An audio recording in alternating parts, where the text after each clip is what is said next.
Issues of the remuneration of public service workers have always been a concern to Ghanaians.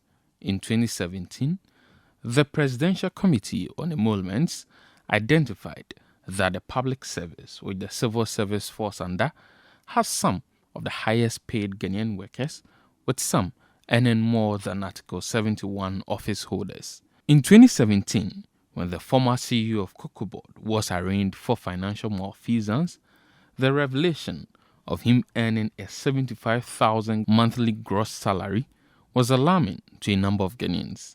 The board chairman of Cocoa Board at the time, Hackman Owusu-Agyeman, in an interview with City News, described as unthinkable the salaries reported to have been earned by Stephen Opuni. The concerns have resurfaced following a strike by the Civil and Local Government Staff Association of Ghana over the non-payment of their neutrality allowances. The allowance, according to the Deputy Employment and Labour Relations Minister, Bright Recruit Brobe, who spoke on Joy FM, is to ensure the group remains neutral as demanded by the Constitution.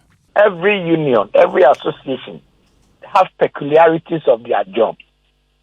And then if they are denied by, certain allowances which they could get, because, for example, if people are able to go and stand as assembly members, they go, even though they give their quota, they work for Mother Ghana, they still earn some allowance. They cannot in any way, do that. So they came that this is something that we all must look at so that they compensate themselves and then stay neutral as it were. They are deprived of those things, and therefore government must help them to stay neutral. So that allowance is what they put forward, that we have to look at this. But the Center for Democratic Development believes it was wrong for government to have considered paying an allowance for a responsibility imposed on civil servants and local government staff by the Constitution. I'm shocked that a government would agree to that in the first place, because I describe it almost like a tautology. How are you kind of rewarding the person for something that already they are supposed to do as part of their responsibilities?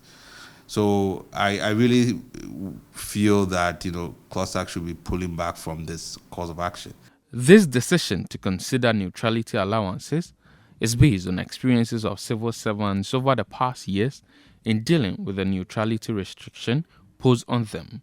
In recent times, the concerns can be traced to reaction to a 2015 reminder for civil servants and local government staff to remain neutral. Civil servants are by Article 94 Clause 3 barred from contesting as members of parliament while still at post. The head of civil service in October 2015 in a letter reminded civil servants and local government staff not to attend political rallies, wear party paraphernalia, engage in party vetting activities, or even contest in party primaries.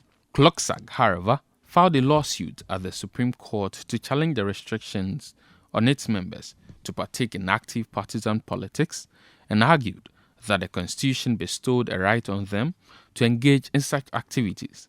The Supreme Court, in its judgment on the matter, confirmed that persons holding roles as civil servants and local government staff cannot engage in active partisan politics, even though they could be members of political parties. In the judgment of the Supreme Court, a 7-member panel concluded that on a true and proper interpretation of the Constitution, a member of the civil service or local government staff has a right to join a political party of his choice or her choice.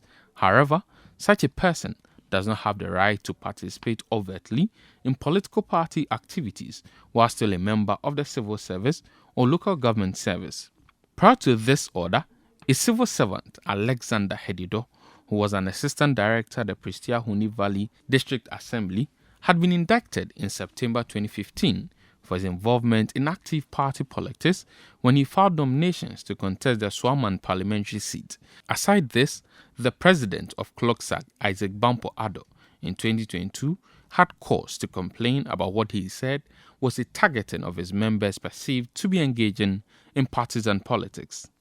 This year alone, over 20 civil servants' appointments have been terminated for showing their political color.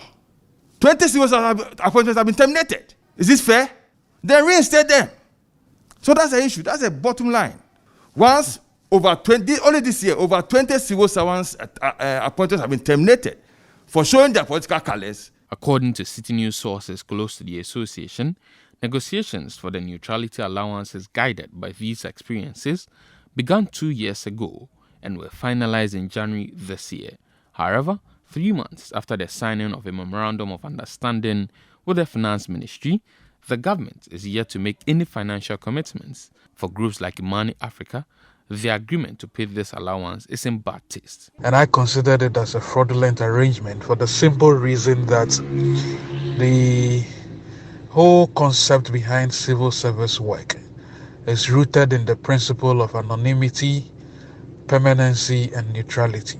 So you cannot take it apart and decide to negotiate on one. In fact, the point I'm making is that before anyone becomes a civil servant, these three cardinal principles are actually the reasons for which, the person is employed, and the person knows very well that they need to abide by these principles. But CLOSAG will have none of these criticisms and insists their demand for neutrality allowance is justifiable. What locus has Imani Ghana got to do? They should go and read the labor law. It's a relationship between an employer and an employer. What is his locus? My friend, tell him to go and sleep. He should mind his own business. However, the Director of Advocacy and Policy Engagement at the Center for Democratic Development described the agreement as unconstitutional. I've sort of argued that the only way you can stop something like this is that if you can declare it as unconstitutional, in the sense that it's illegal in the first place to be rewarding, somebody for something that they are already almost obligated, to do and being paid for. So why it's almost like it's like an unjust reward, or you are sort of adding rewards for nothing. You don't get anything out of it because it's already been paid for. So that's the only way you can stop it. Otherwise, it becomes a condition of service, a labor law matter. I have an agreement with you. It's part of my conditions. You are supposed to fulfill it. If you don't fulfill it, I strike or I go to court and claim my rights. So that's in the current realm, and that's what is going to be pursued. But in a broader context, this and any type of arrangement like this has to be challenged constitutionally. When City News contacted CLOSAG for a response, the association declined and indicated that all concerns about the allowance will be addressed in a press conference on Tuesday. Our sources, however, tell us that the terms of agreement in question includes a conversation for a restructuring of the salary structure of civil servants and finalizing conditions of service for their members. For the CDD, CLOSAG should rather be interested in pushing for fair wage among public sector workers and Article 71 office holders. I would be happy if CLOSAG is coming and saying, yes, we are joining civil society, we are joining TUC, we are joining to make sure that these kinds of unfair processes, we put a stop to it. Or if there's reforms that have to be made to regulate, to keep it in check so that there can be fairness, can be sustainable, we are all for it and we will gladly support that. For CLOSAG, this action is in the interest of their members. But for groups like the Center for Democratic Development, this is an abuse of power entrusted in authorities like CLOSAG and the government itself. Reporting for City News, Hansen Ajeman.